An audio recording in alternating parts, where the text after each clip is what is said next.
What up, YEGnation? It's Austin here with another installment of YEGnation.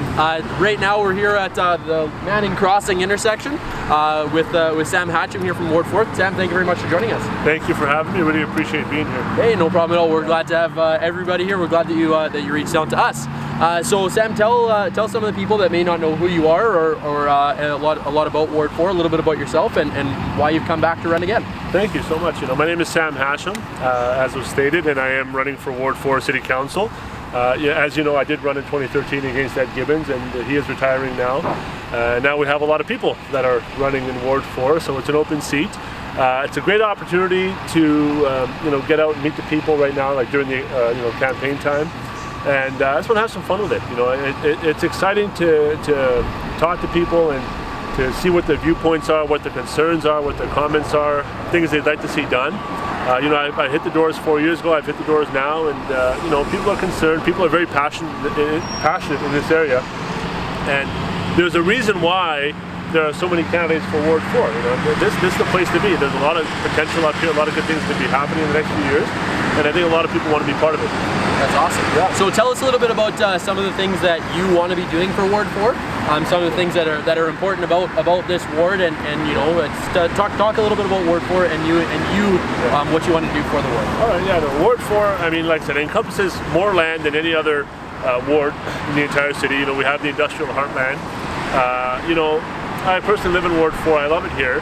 I think there's a lot of improvement that can be made. A lot of people at the doors talk about how, the road construction in front of their houses is behind.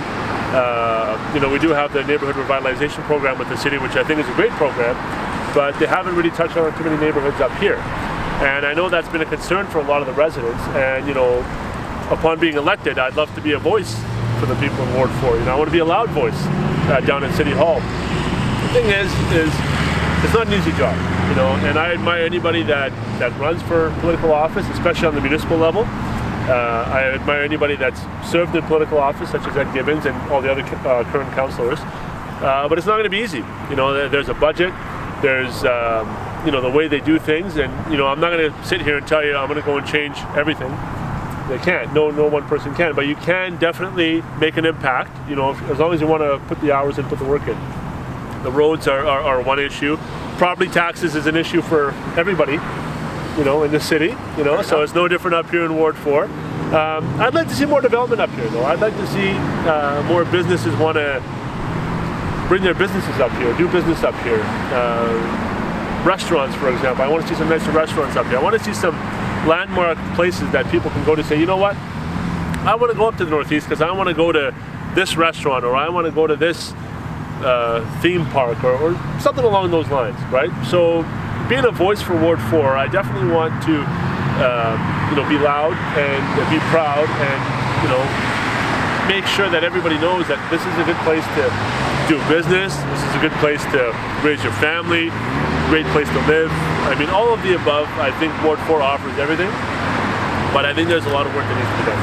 Absolutely. So yeah. Tell us a little bit about with Ward 4, you're one of the only you're actually the only candidate that's come back to run again for last year once you with the race with Ed Gibbons and again this last term, sorry. Yeah. And then this time here. Why are you the only one that's come back, or why do you feel that you wanted to come back and try and make that happen again? Well, it's kind of interesting.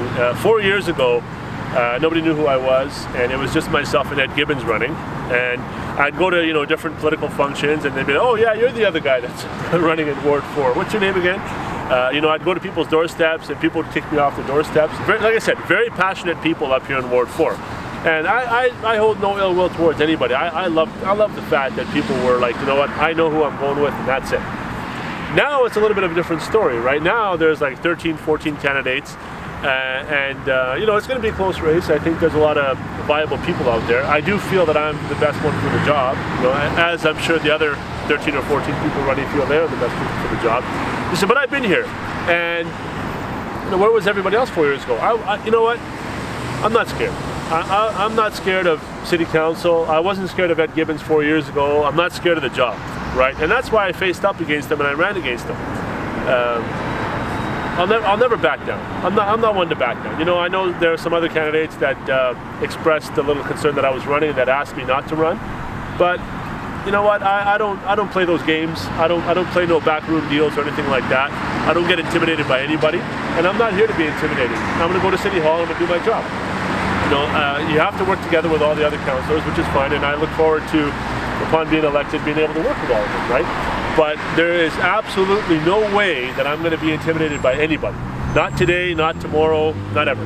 For sure. Well, that's an important thing in somebody who wants to represent a big group of people, is to not be afraid to have the conversations that need to be had. Yeah. And it's exciting to see that here. We've seen that in a couple other wards with a couple other candidates, and it's cool stuff. And I'm glad to see that there's people out there that are willing to have those tough conversations that somebody like a typical constituent may not be willing to have.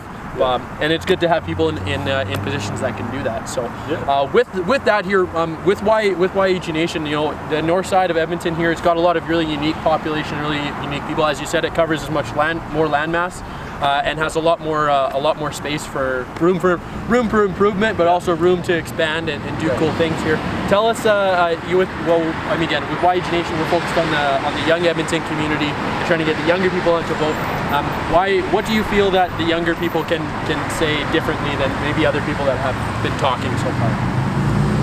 You mean in terms of like we know the average voting population is 55 plus. So we're trying to get the younger people to vote. So where do you feel like younger people can have a conversation that maybe not isn't present in other current Okay, well, when I talk to younger people, for example, when I was going door to door last night, I talked to a young lady. She was about 25 years old, and she said, "Well, what's going to change for me if I don't vote?" And I told her, I said, "Well, look. You have an opportunity. We live in Canada, and here's the reason that I think that we do have a lot of voter apathy. People don't vote. We have it good. Like, we have it good here. We have it so good to live in Canada, where you can vote for your mayor or you vote for your prime minister or whatever, but your quality of life isn't really going to change. Certain things will change, but at the end of the day, you still have to wake up. You have a home that you live in, you have a car that's going to take you to work, or transit that will take you to work. We have healthcare, we have so many great things here. So it's hard to, it is tough to talk to young people and say, okay, well, you should get out and vote. But if everybody had that attitude and nobody got out and voted, who are they going to elect? See, the other side of the coin is this: anybody can run for political office here, anybody.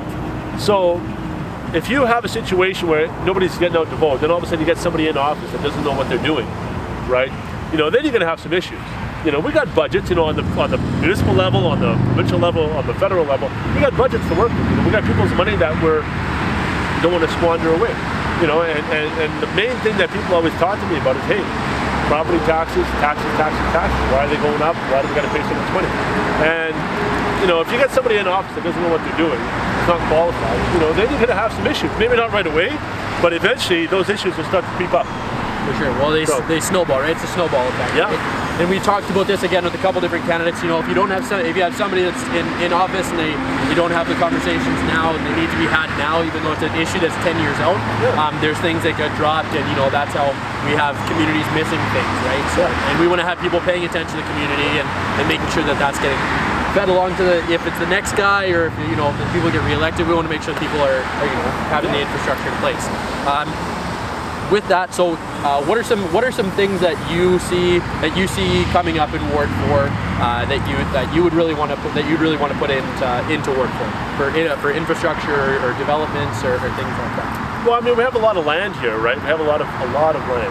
We have a lot of land, and I'd like to see developers be a little bit more keen on being up here, and wanting to develop the land and build the housing, build the commercial complexes, and attract more business up here, right? I'd like to see businesses have their head offices here. I don't want to see them all on Ellerslie Road. No offense, all due respect to that area. We're in Ward 4 here. I'm standing right now on the corner of 137th Ave and 50th Street, right? We're here. We're right in the heart of Ward 4. We're in the heart of the Northeast. And I think the people here deserve more, right? There's other things going on. Have you heard of the EETP, Edmonton Energy and Technology Park? Yeah, we did actually hear about that in another interview. But yeah, tell us a little bit more about that. Well, overall, it's an opportunity to create more jobs in the future, and billions of dollars of investment, coming from outside. And the one issue that I feel strongly about is the fact that places like Fort Saskatchewan have been eating our lunch for years. Because they're open for business. you know, and we haven't been as open for businesses there. So now they have the upgraders, they have all the plants out there, they have the jobs, you know, and we don't have as much over here. But now, you know, in Ward 4, and the EETP, it's actually going to be inside Ward 4. So, you know, this is going to be in our own backyard, right? So, I mean, if we can work on it, and I know Ed Gibbons is working on it, and he put a lot of work into it, you know, as long as we can, you know, find a way to, you know, work together with the communities and with, you know, with the government so that we can help make it prosper and help it move forward, you know, that's going to create a lot of jobs for a lot of years, right? And we're right up here in Ward 4, and that could help, you know, attract more people who want to live up here too, right? You know, I love it up here, and I think that anybody that gives it an opportunity to live here, you know, come live here for 6 months or a year. You'll see that it's good. It's good. The people are great. Absolutely. Well, I mean, I'm a South Sider at heart. I used to live outside the city, but I mean, every time I come up here, I see lots of cool stuff, and it seems like things are changing, right? So, you know, the seeds are changed or planted, and it's exciting that that it's happening here, and we can actually see it around us. So, talking a little bit about that here. Where do you want the city to be moving? How do you feel that you can impact other areas of the city with some experiences you may have? Well, you know, as you know, my background is in real estate, so infill development has been a hot button issue over the last election and this election. And you know, understanding where they're building is important, right? Because, you know, there's some neighborhoods where they say, no, well, I don't want this big high-rise in my area, or I don't want this big building in my area. I mean, with my background in real estate, you know, I could drive you around right now and I could name maybe 100 sites in the city or more that would be good infill areas, right? And I can name 100 sites or more that aren't, right. You know? I'll give you an example. Let's say you're down on Fort Road and you have, you know, some of that open land there, and you have a developer coming in to build a 100-unit complex, right? Well, you have 100 more dwellings that are paying property tax within the city. Now, if you're paying, if we're building more of this, you know, urban sprawl, and I'm not against urban sprawl, but you know, when you're building on the outskirts of the city, you know, and we have to look at, you know, all the services we've got to put in and all these other things, street lights and roads and all that. I mean, so it's a bigger cost, and I know the developers, they eat up some of that cost for sure. But when you already have the services within the city, right? You have the available land, and you're getting more money back in property taxes from the city. So I mean, it helps the bottom line budget, right? And also with those 100 dwellings, you have more people that are living in the city, utilizing the services, utilizing the businesses in the city, right? Let's say, look at this plot of land right now that we're standing on. I mean, it's not zoned to build, but let's say you build a building right over here. Well, look, that restaurant will be busier. That restaurant, that bank, that Safeway over there, you know, this gas station. The people that own these businesses will you know, have a lot better opportunity to succeed. And that's what I want to see. I want to see, you know, the people in the neighborhoods be able to access the amenities a lot easier. But I also want to see the businesses flourish too, right? Because a lot of these people, these business owners in this area do live in this area, right? So the money keeps getting recycled and it gets put back into the area, which is what we want. We don't want money being made and spent elsewhere, right? So that's awesome. So the very last thing that I want to touch on, again, another one of our very strong points of YEGnation is the cultural and gender diversity of the city council, how we want city council to be representative of our city. Not necessarily in, you know, in getting rid of the 11 white dudes in the mayor, plus Mobango. We didn't forget about you, I promise. Where do you feel that we can make some strides with city council, even with who is in there now, and maybe some things that you want to be doing with that? Well, you know what? You know, multiculturalism here in the city is a big thing. I know Amarjeet Sohi worked a lot on that when he was on city council.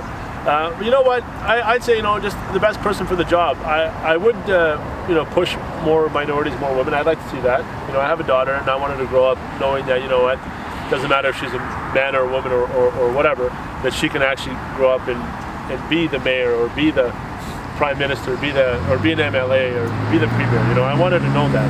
And you know, it's just about, you know, talking to people and telling them, hey, look, you know, you should get out there.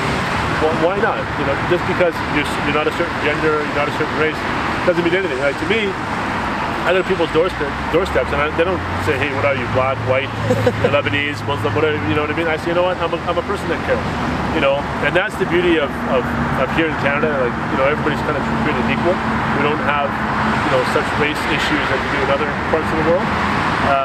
But I've always been a big proponent of more visible minorities and more women in office.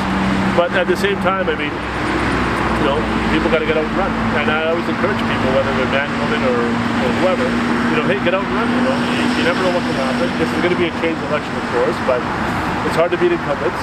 I know, but you know, we just got to get out there and do our best. For sure. Well, thank you so much for joining us today, Sam. Do you have any points that you'd like to close off on for telling the constituents of Ward 4 and the citizens and the viewership of YEGnation? Well, you know, I just want to see everybody get out and vote, as many people as possible. All the wards, all the areas, especially out here in Ward 4. I know we're going to have a good voter turnout this year. And last thing I got to say, well, Ward 4, I'm back. That's awesome, Sam. Thank you very much for joining us today. Right. Guys, do not forget to vote Monday, October 16th, 2017, guys. It's coming up soon. Ward Forum here is coming up soon as well. It's the 27th? 27th. Yeah. So we want to make sure that we get people out to that. That's a place where you guys can ask all of the other candidates, as well as Sam, here some cool questions and actually directly engage with those people when they're not on your doorstep. So that's some cool stuff. This is YEGnation. See you next time. All right.